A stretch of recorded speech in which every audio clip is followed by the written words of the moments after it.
Breaking news from the stadium tonight as an anonymous fan foot the bill for 55,000 hot dogs, bringing that sweet tubed meat to everyone in attendance. Free dogs! Yeah! 55,000 hot dogs? What does that even cost? While the identity of this Frankfurter philanthropist remains anonymous, their all-beefy generosity will go down in history. The new Mega Millions. More to win means more to give. How you spend it is up to you. Yeah! For game odds and details, visit sceducationlottery.com.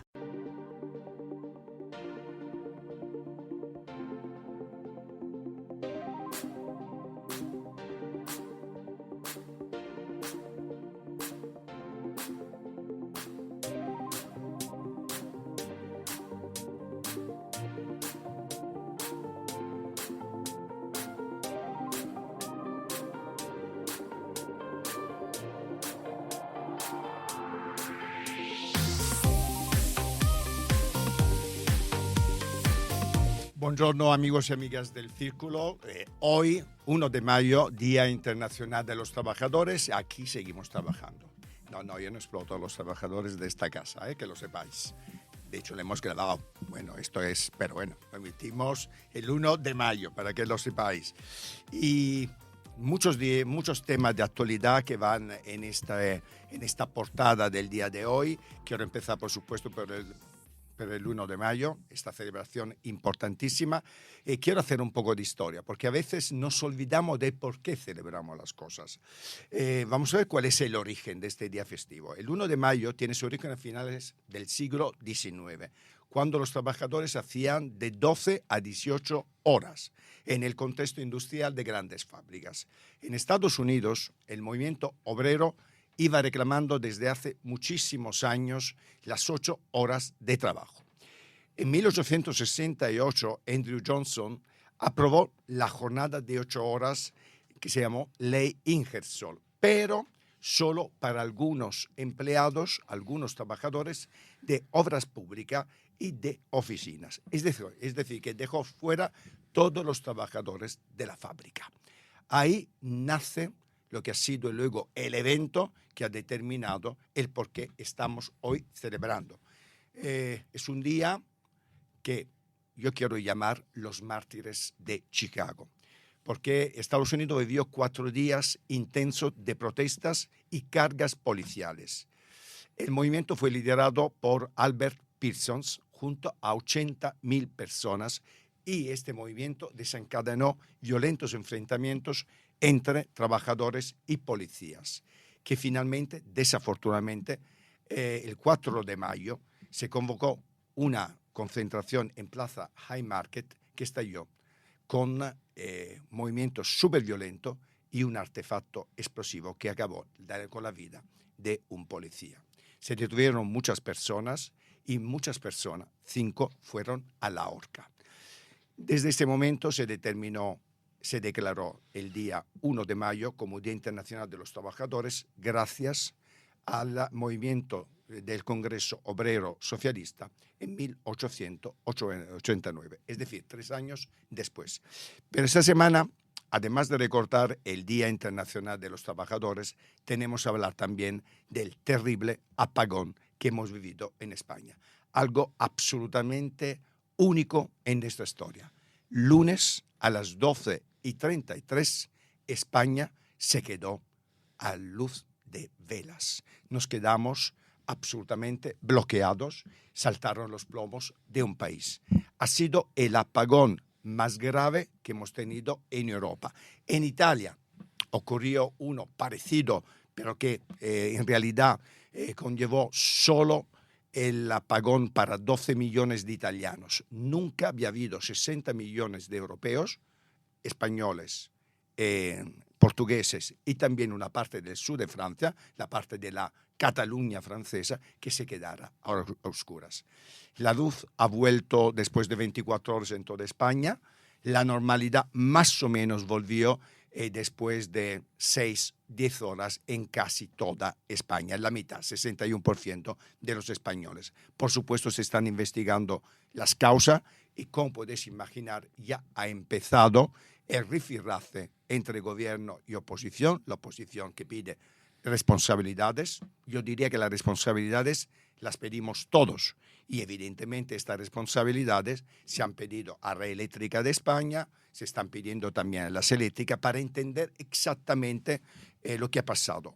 Hoy en día, hoy miércoles que estamos grabando y mañana, lunes que se emite este programa, probablemente no sabremos todavía las causas. Según los expertos, y hay unos cuantos que tenemos en este momento que escuchar, porque son los que informan bien, evidentemente va a ser muy complicado en muy corto plazo conocer todas las causas, porque parece que ha habido más de una. Lo que sí está claro que España, cuarta potencia de la Unión Europea a nivel industrial, a nivel económico, se ha apagado durante muchísimas horas y esto, como puedes imaginar, no es absolutamente admisible y por lo tanto hay que depurar todas las responsabilidades que ha habido. Pero yo quiero también hoy hablar de otro tema que ha pasado entre apagón, entre la muerte del Papa, sus funerales, las noticias que ya tenemos fecha del cónclave que comienza el día 7, es decir, el próximo miércoles. Ha habido tanta noticia esta semana que ha pasado completamente desapercibida una noticia que para mí sí que es muy relevante, muy importante, porque sabéis que aquí siempre dejamos abierta una puerta, una ventana a lo que son las noticias internacionales. Y son las elecciones de Canadá. Lo que ocurrió el lunes por la noche en Canadá es un acontecimiento que desde mi punto de vista tiene una importancia extraordinaria.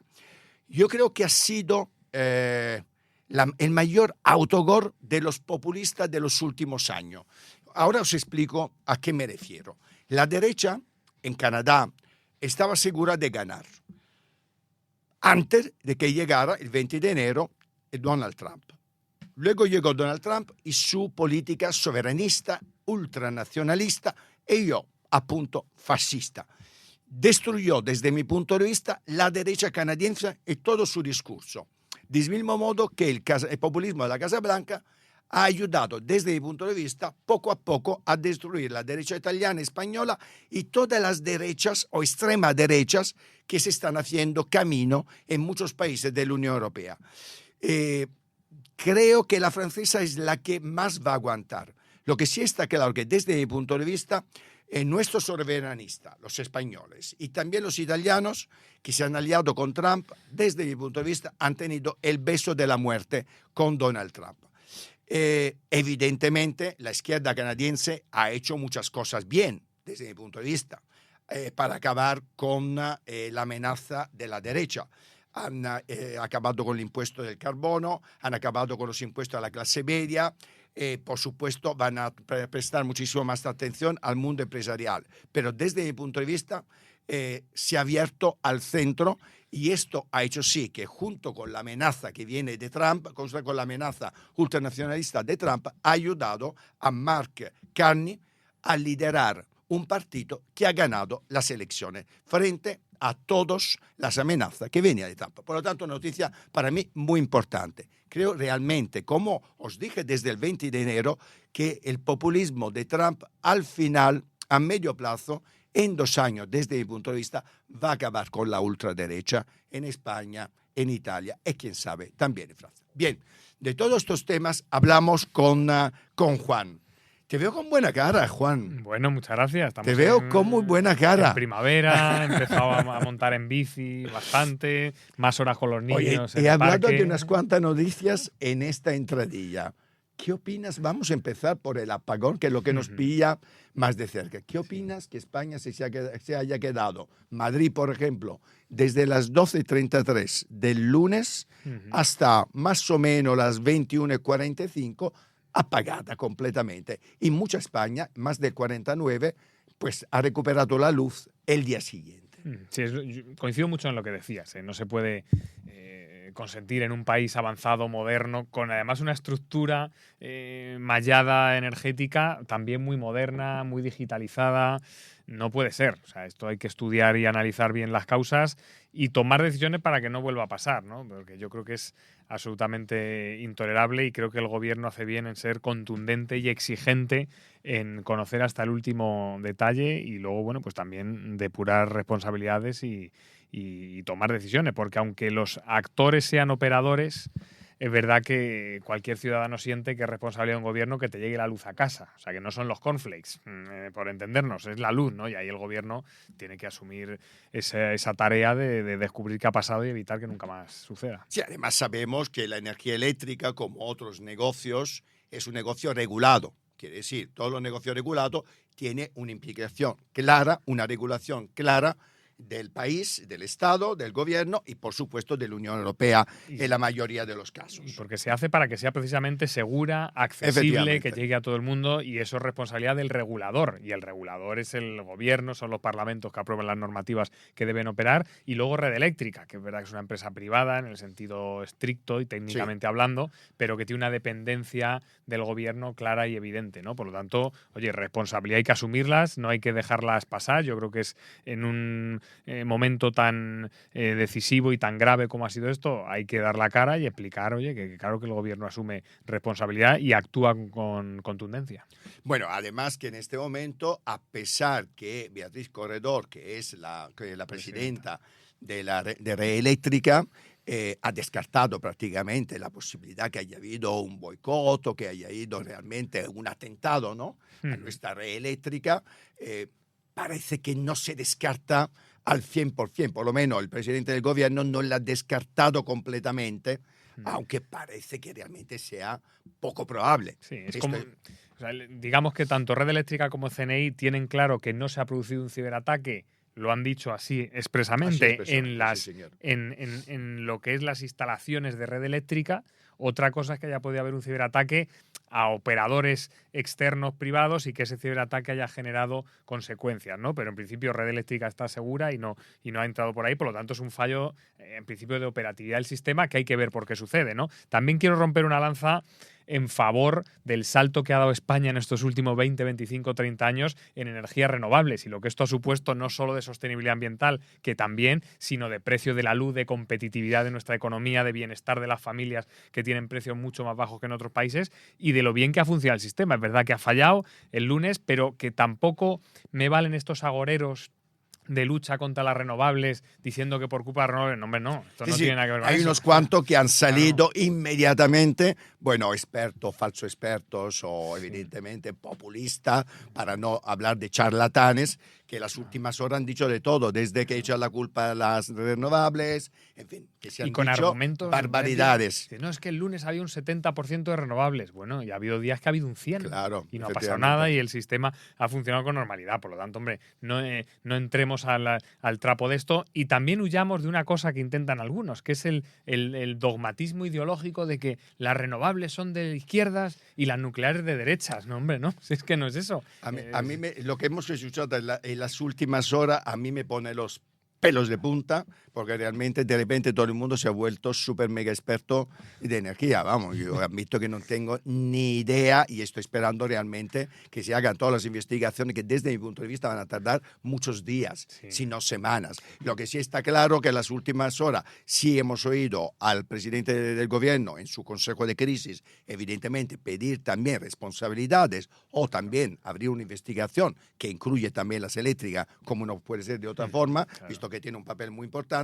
Y por otro lado, Ignacio Galán, que es presidente de Iberdrola, sin embargo, lo que ha dicho que aquí el jefe supremo, el responsable supremo del tema relacionado con la energía es el gobierno. Por lo tanto, vamos a ver un poquito también este ping-pong, ¿no? Este rifirrafe que va a empezar entre las eléctricas, mucho me temo, y el gobierno, cómo acaba. Lo que sí está claro que necesitamos una investigación absolutamente contundente.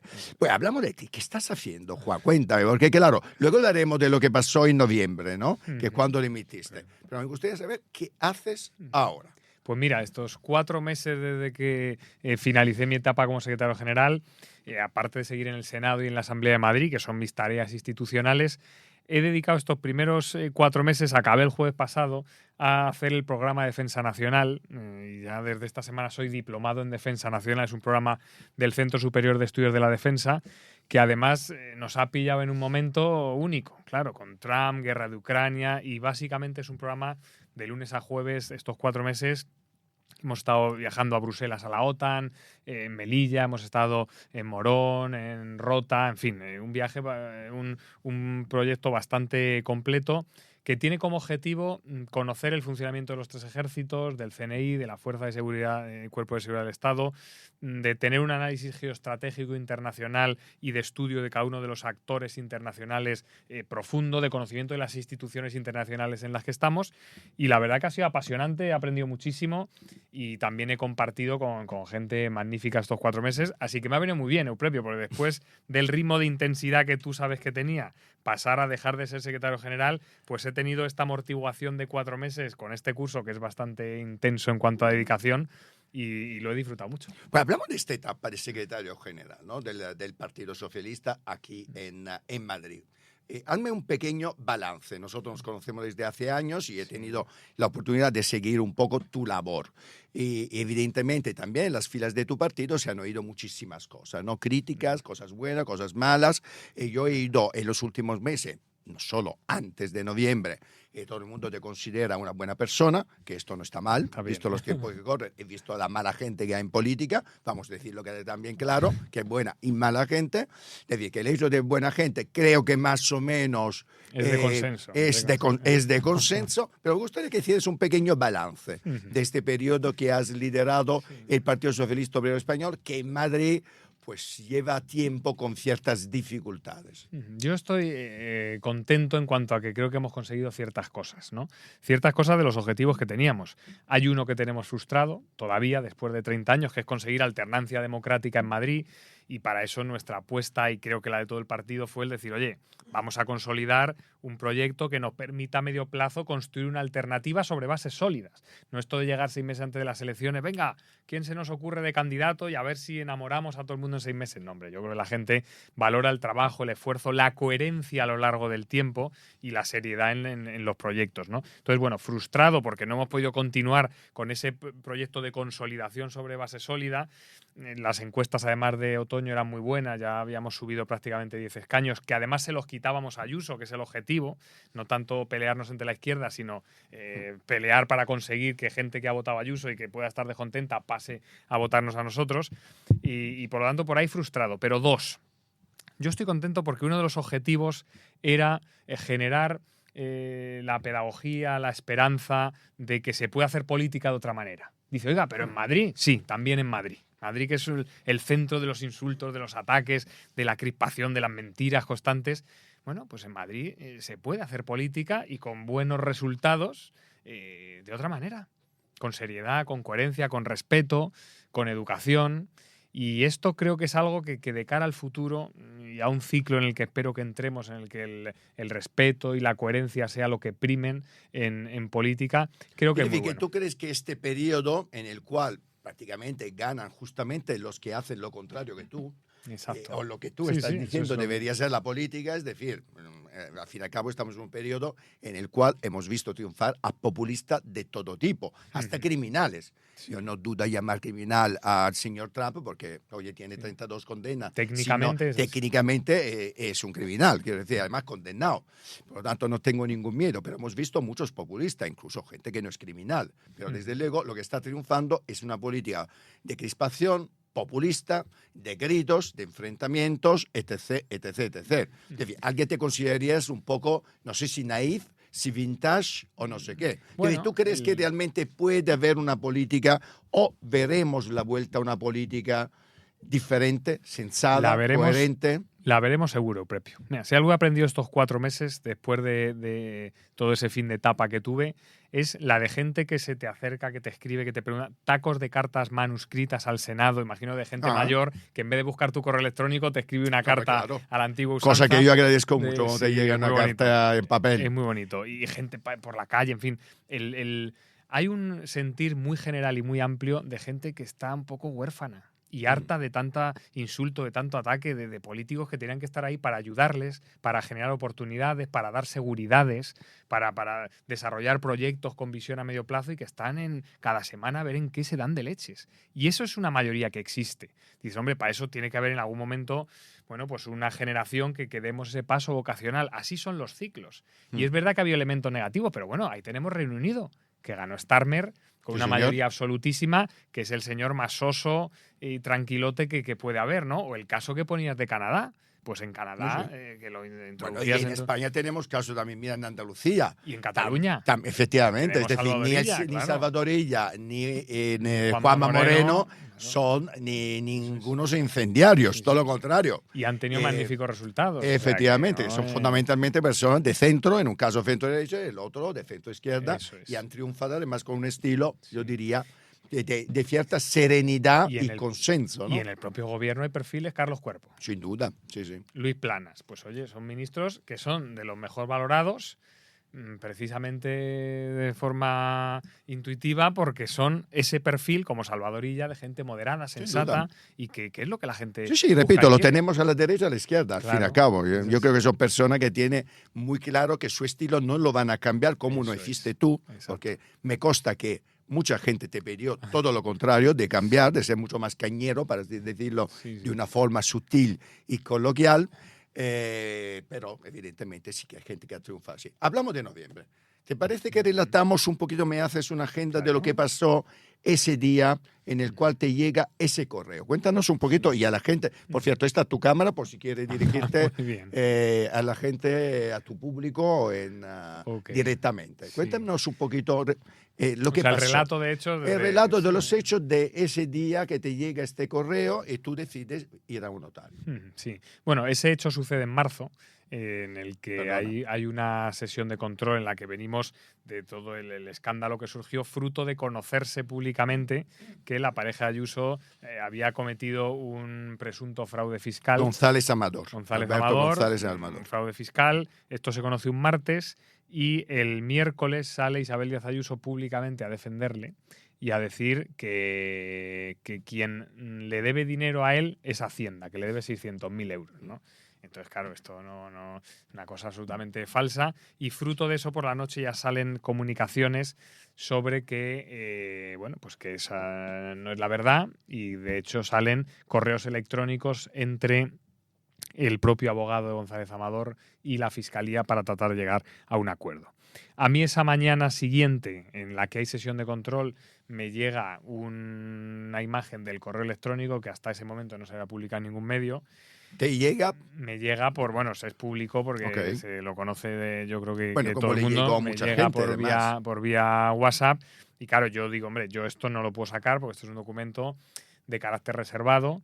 Yo, además, mi formación como técnico nacional del Estado, Efectivamente. nuestra es norma decir, número nadie 1. como tú sabía lo que tenía que hacer en ese momento. Yo, en la tertulia donde he tenido que comentar el caso, digo, cuando me has preguntado de ti, además sabiendo que te conozco, digo yo, hombre, un técnico de Hacienda no creo que en este caso hubiera hecho algo equivocado. Dice que conoce muy bien cómo La funcionan norma los número 1 temas. en Hacienda es defender el carácter reservado de los datos Claro. personales. Norma número 1. Claro. De hecho, cada vez que accedemos a un expediente tenemos que meter nuestra clave de acceso y el motivo por el que accedemos. Y una vez al mes nos salta un control de accesos que se llama y nos piden explicaciones sobre 6 o 7 puntos. Y como no las des, te abren un expediente. O sea, esto es así de simple, ¿no? Entonces yo sé que eso no se debe hacer, lo tengo claro y así lo traslado y ya está. Fruto de eso se publica la información en medios de comunicación a posterior. Y yo ya en la sesión de control de lo que le acuso a Ayuso, fíjate, no es de que su novio tenga problemas con Hacienda o que sea un defraudador, que eso en términos políticos yo creo que no tiene relevancia. De lo que yo acuso a Ayuso es de haber mentido el día anterior diciendo que es Hacienda quien le debe 600.000 euros a su novio. Que era una mentira. Era una mentira evidente. Evidentemente. Y mentira. Clarísima, de la que ella madrileño. misma creo que se ha arrepentido. Exacto, yo creo que sí. Públicamente. Luego además. públicamente lo ha dicho en alguna ocasión. Sí, en una Entonces, entrevista con Alsina, sí, si no me equivoco. Y con Alsina fue. Entonces, eso queda ahí. Y lo que sucede 4 o 5 meses después, sin que en ese momento pasara nada más a nivel legal, es que se abre un procedimiento en el Tribunal Supremo por el cual se abre una investigación contra el fiscal general del Estado por la posible filtración de ese correo electrónico cuya imagen yo recibo antes de verse publicado en ningún medio, ¿no? Entonces esto, claro, ya vía judicial a mí me preocupa. Me preocupa porque yo soy, por así decirlo, el principal afectado por la filtración de ese documento, porque yo soy el rival de Isabel Díaz Ayuso y el que en el Parlamento Da la cara. frente a ella, ¿no? Entonces yo lo que me veo es en la necesidad de acreditar que cuando yo en la Asamblea hablo de esto, no es porque me hubiera llegado ninguna información ni ningún documento de carácter reservado, sino que yo ese documento que me llegó no lo utilicé. Y lo que acredito ante notario es que yo nunca utilizo ese documento, sino que utilizo otra información que ya se había publicado posteriormente, de tal forma que si a mí se me pide explicaciones por parte del Supremo, yo poder acreditar que desde luego ni yo como persona, ni el secretario general del PSOE de Madrid políticamente hablando, ha cometido ningún ilícito penal, ¿no? Y creo que eso es importante. Es verdad que Por yo lo supuesto. hago como una copia de seguridad para mí, por si llegara a ser el caso de que el Supremo me cite, pero luego, bueno, pues se produce la circunstancia de que ese documento lo detecta un periodista y lo publican en un medio. Esa es la concatenación de ¿Por eso qué que estoy dimitiste? Pues dimití porque en ese momento, cuando empiezo a analizar con mi equipo la situación del partido y cómo se está planteando el futuro Congreso del Partido en Madrid, que iba a ser un mes después prácticamente, veo claro que hay una línea de trabajo muy diferente entre las formas y el contenido político que yo planteo para Madrid y lo que la dirección federal del partido y el gobierno está orientando como línea política, con el añadido de que la Comunidad de Madrid pasa a ser objeto político del gobierno de España y de la dirección federal. Entonces, entre tanto que yo era el líder y el que con mi equipo desarrollaba la política para Madrid de forma autónoma, no había ninguna incompatibilidad, pero una vez que tenemos al partido a nivel federal dedicándose a la política madrileña y en una dirección distinta a la mía, una dirección de confrontación directa frente a una vía de alternativa constructiva que es la que yo planteaba, pues vi que era del todo eficaz. ¿Te presionaron ineficaz. para dimitir?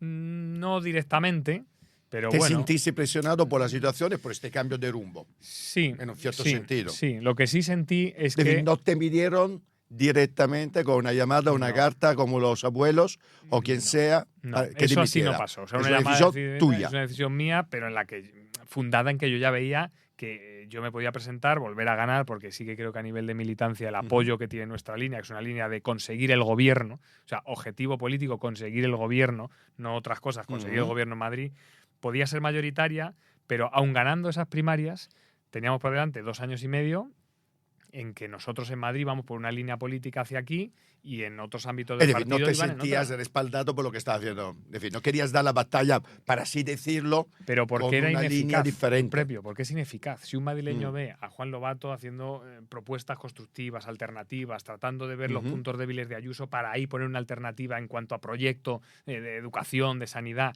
pero por otro lado la línea es otra, pues al final el votante en Madrid va a decir, bueno, ¿esto qué me ofrece el PSOE para Madrid? Entonces, oye, yo acepto democráticamente que esto es un partido además jerárquico, Sí, y sí, yo lo respeto totalmente, y eso creo es que así. es totalmente democrático que sea así y por lo tanto, pues en esta etapa no tiene utilidad política para la izquierda, para la socialdemocracia, que yo esté liderando el partido en Madrid. Puedo ayudar muchísimo en las comisiones que estoy en Hacienda, tengo Sí, intervenciones, pero no pero como líder. no, Dime una exacto. cosa, ¿te has arrepentido alguna vez de esa decisión o no? ¿De O cuál? ¿De la de no dimitir? ¿De dimitir? No tu por, cargo. no por esto que te digo, porque es hacer perder el tiempo a todo el mundo. O sea, hacer perder el tiempo a los militantes de Madrid, que se embarcan en un proyecto que no está en línea con la línea federal.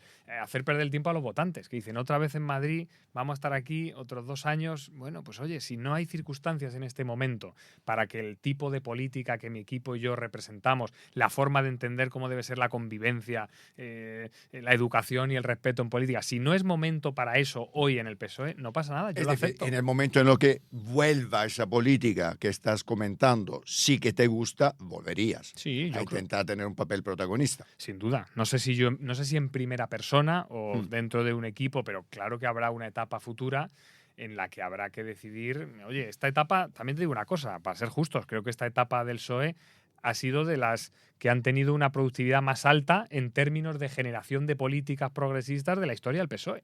O sea, los 10 años de Pedro Sánchez, creo que nunca en tan poco tiempo hemos hecho tanto los socialistas por nuestro país. Ahí están los datos de los cambios y de los avances en progreso en España. Y en la economía. Que sí, a pesar de todo, a pesar de las Eso es. críticas, de la posición, etcétera, sigue siendo la mejor economía en este momento de la Unión Europea y no Exacto. solo de la Unión Europea. ¿Cómo va a acabar desde tu punto de vista? Pues vamos a decir el doble caso, ¿no? Por un lado, de Alberto González Amador, el novio de la presidenta de la Comunidad de Madrid, y luego también del fiscal general del Estado.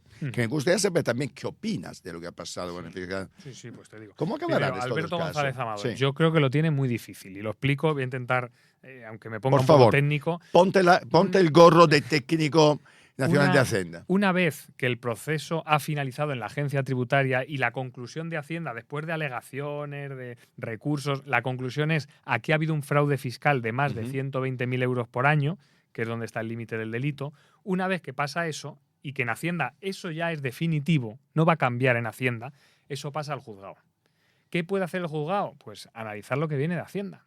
Es que en el juzgado no vas a poder pelear que ese fraude fiscal deje de existir, porque esa conclusión ya ha llegado a Hacienda. Por lo tanto, yo creo que a nivel judicial lo tiene muy difícil para evitar los delitos de fraude fiscal y que intentará llegar a un acuerdo para que la pena sea la mínima. Pero creo que ahí tiene muy difícil escapatoria a nivel penal. Segundo, el tema del fiscal y un poco la opinión que me presentabas.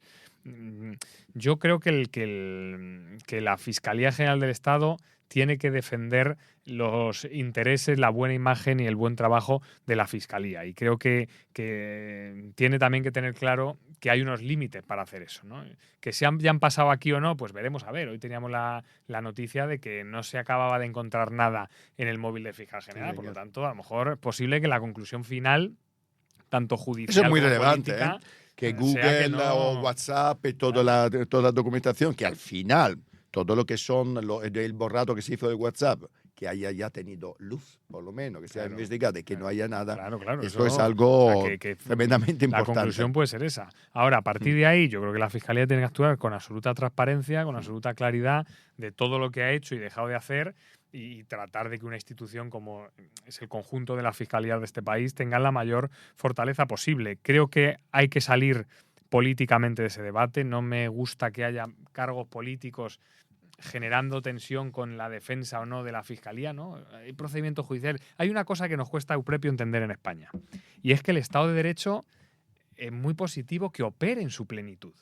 Y que si hay una denuncia ante un juzgado, es muy bueno que el juez o jueza se dediquen a investigarlo, a conocerlo y a tratar de profundizarlo. Eso no es malo. Lo que es malo es que utilicemos políticamente ese trabajo que sí o sí tienen que hacer los jueces y tribunales para dar caña política. Y te pongo un ejemplo creo que de coherencia de lo que yo he hecho estos 3 años. En la Asamblea de Madrid hay una diputada del PP imputada por delitos de corrupción desde hace 3 años. Y yo no la he mencionado su nombre jamás en la Asamblea de Madrid. No la he criticado en ninguna rueda de prensa. Nunca. ¿Por qué? Porque creo en el Estado de Derecho. Y creo que hay una denuncia que el juez investigue hasta el final si esta mujer ha cometido o no delitos de corrupción, y si hay una sentencia condenatoria, yo iré a tope a decir que no puede ser. Sí, lo que pasa, yo estoy bastante de acuerdo contigo a priori y en principio. Sin embargo, hombre, y es verdad que a mí hacer política utilizando solo la justicia como, ¿no? Como una especie de arma, ¿no? Como se está haciendo, pues no me gusta nada. Hombre, sin embargo, tienes que admitir que en los últimos meses hemos visto que evidentemente el Partido Popular se le puede pedir todo. Pero claro, en el momento en el cual sale el caso Ávalo, el caso Coldo, el caso Begoña Gómez, el caso hermano del presidente del gobierno, hombre, tampoco vamos esperando que sean santos, ¿no? Porque los santos están en el paraíso. Ahora la oposición tiene que hacer también oposición. Entiendo que se haya hecho política utilizando unos supuestos escándalos o casos que están judicializados. Sí. Ahí hay dos cosas. ¿No? Quiero decirte que al final Sí, totalmente de acuerdo. es evidente que es verdad que deberíamos esperar las decisiones judiciales, pero que el partido de la oposición no utilice el caso Ávalo, el caso Coldo, para hacer oposición. Son dos o cosas. el caso Begoña Gómez. Totalmente de acuerdo. ¿Estarás de acuerdo Totalmente conmigo? de acuerdo. Pero creo que son dos cosas distintas. Una es el procedimiento y las consecuencias judiciales y otra las consecuencias políticas de actos que a lo mejor no tienen consecuencias judiciales, pero políticamente es una vergüenza. O sea, no sé cómo va a acabar lo de Ábalos en términos de que se pueda demostrar y condenar por malversación, por prevaricación, no sé cómo va a acabar, pero sí que sé que políticamente es una vergüenza. Y que a mí como socialista y como a millones de votantes socialistas nos sentimos… Como espero a todos los socialistas. Exactamente, nos sentimos absolutamente avergonzados. Y me da igual cuál sea la condena final o si no la hay. Políticamente es una vergüenza lo que hizo esta persona que fue ministro del PSOE y número 2 del partido durante bastante tiempo, ¿no? Por lo tanto, eso por supuesto que esos dos planos hay que diferenciarlos y claro que se puede hacer crítica política. Ahora, lo que no se puede es que cuando un juez o un tribunal imputan al del otro partido y dices qué bien funciona la justicia en España, y cuando el mismo juez y tribunal imputa al de tu partido, decir qué vergüenza, los jueces van a por nosotros, esto es una conspiración. Es que eso lo vemos todos los días. Todos los días. Todos los días. Sí, señor. Hay que salir de ahí, el Estado de Derecho que funcione, que los jueces vayan hasta las últimas consecuencias, si es que no es malo. Dice ese juez que malo es, no hombre, al revés, qué bueno que investiga. ¿Cómo vamos a juzgar, nunca mejor dicho, a un juez porque haga su trabajo? Dice, no, es que va demasiado a fondo. Claro, lo que tiene que hacer. Lo que no hay que hacer es criticar a nadie porque esté siendo investigado. Hay que criticarle por hechos que políticamente tengan relevancia, entonces a muerte del primer día, o por hechos que penalmente sean dictados como sentencia culpable al final. ¿Y te esperabas que también en el caso del hermano de Pedro Sánchez acabara judicializado? Sí. Porque ya es de reciente, de esta semana, el lunes, si no me equivoco, que prácticamente va a ir a juicio. Vamos a ver qué dicen las partes, qué defienden las partes, pero lo más probable es que le pidan pena de cárcel. Y no debería ser ningún problema. No debería serlo. Si hay una denuncia y el juez quiere investigar, que investigue. No debería ser un problema. ¿Por qué se convierte en un problema? Porque se utiliza, recordamos que son dos delitos, lo que prácticamente estamos hablando de prevaricación y tráfico de influencia, si no me equivoco. Cosa que yo creo que no va a tener ninguna condena. Sí, entre otras cosas porque es que él no tiene ninguna capacidad ni para generar una plaza, ni para ver a quién se la dan, si es que no es actor administrativo. ¿Cómo va a cometer prevaricación, ¿no? Entonces, oye, que investiguen, que opere el Estado de Derecho y al final habrá una conclusión. El problema es que durante este proceso se le critique por un supuesto delito que es muy probable que no se le condene por él, ¿no? Entonces, eso no. Oye, ¿que ves un ilícito político? Pues tampoco, porque no es un actor político. Tendrás que ir contra el actor político que consideres que haga decisiones políticas erróneas, ¿no? Esto es como las comisiones de investigación. Oye, madre mía. Está bien que vayan los políticos a dar la cara, pero que cada día son más vergüenza. Oye, cambiamos un poquito de tema. Vamos a relajarnos un poquito, porque ya te has machacado con todo el tema político.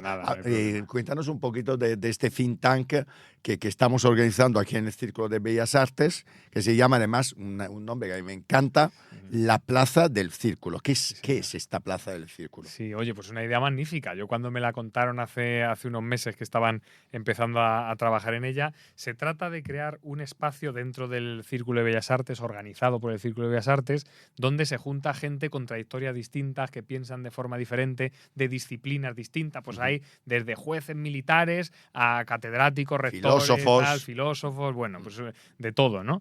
Y tienen como objetivo dos cosas. Primero, el fondo, generar un contenido, ideas innovadoras, ideas capaces de generar consenso entre gente que piensa distinto, por lo tanto, generar innovación social, pero dos, la forma, no solo el fondo, sino la forma. Trasladar también un mensaje, lo explicaba muy bien el director del Círculo en la presentación la semana pasada, un mensaje a la sociedad española de que frente a la radicalidad, a la confrontación, también se puede generar espacio donde la gente tranquilamente, de forma sosegada, pueda explicar sus argumentos. A mí me encantó una frase cuando me lo contaron el primer día, que me dijeron, es un sitio al que venir a dar tu opinión y al que ir dispuesto a cambiar de opinión.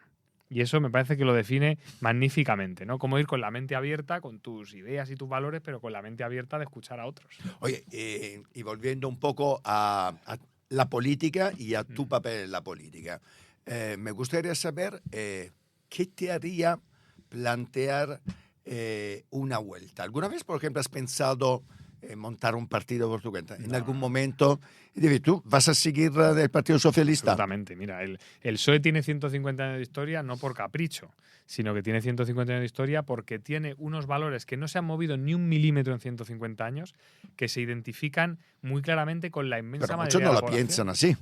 Yo Mucho lo tengo piensa claro, que o en sea, los yo- últimos años Pero una ha cosa- habido un ceder en determinados compromisos que no se esperaban en otros momentos. Pero eso es otra cosa, eso es cómo aplicas a políticas concretas, en Ok. un tiempo y en un territorio. Es decir, que uno los es. valores están ahí, son los pero mismos, luego son cada uno lo igualdad, aplica de forma claro, diferente. Pero igualdad, Ya. justicia social, progreso social, valores que vienen de filosofía desde el humanismo cristiano, que es fundador del PSOE, a la filosofía socialdemócrata, ¿no? Eso no ha cambiado y eso se identifica con muchísima gente, que en España son familias normales, que quieren que les vaya bien, que la madre de su vecino si se pone mala tenga un buen hospital, que el hijo de su compañero de trabajo, aunque no tengan dinero, puede ir a la universidad. Eso es lo que piensa la inmensa mayoría de la sociedad española y esos son los valores que tiene el PSOE. Por eso, vamos, yo no los cambio por nada del mundo.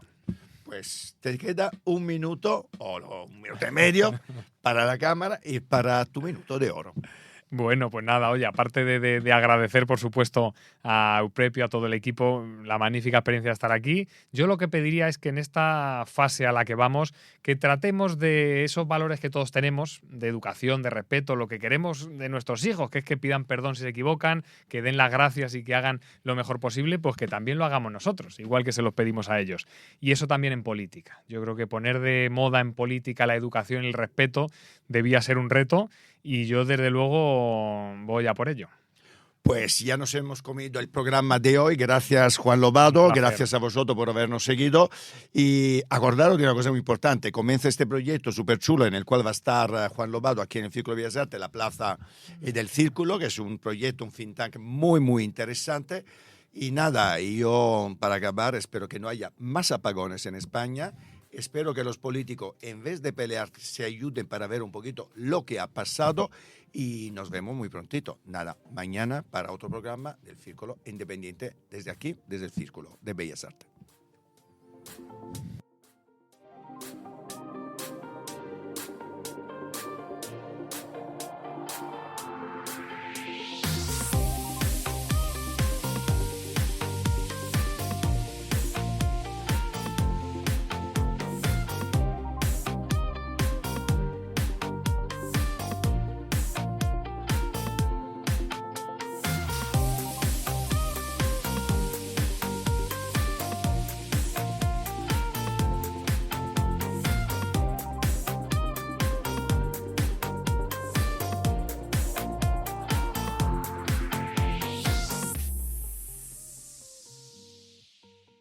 One lottery ticket makes a big difference for our state students. And when I say big, I mean bigger than jackpot big. Since 2002, South Carolina students have benefited from more than $6 billion in lottery-funded scholarships and grants, including the Life, Hope, and Palmetto Fellow Scholarships. With every lottery play, you're supporting our students, and that adds up in a big way. That's why education is our middle name. Learn more at sceducationlottery.com/betteryou.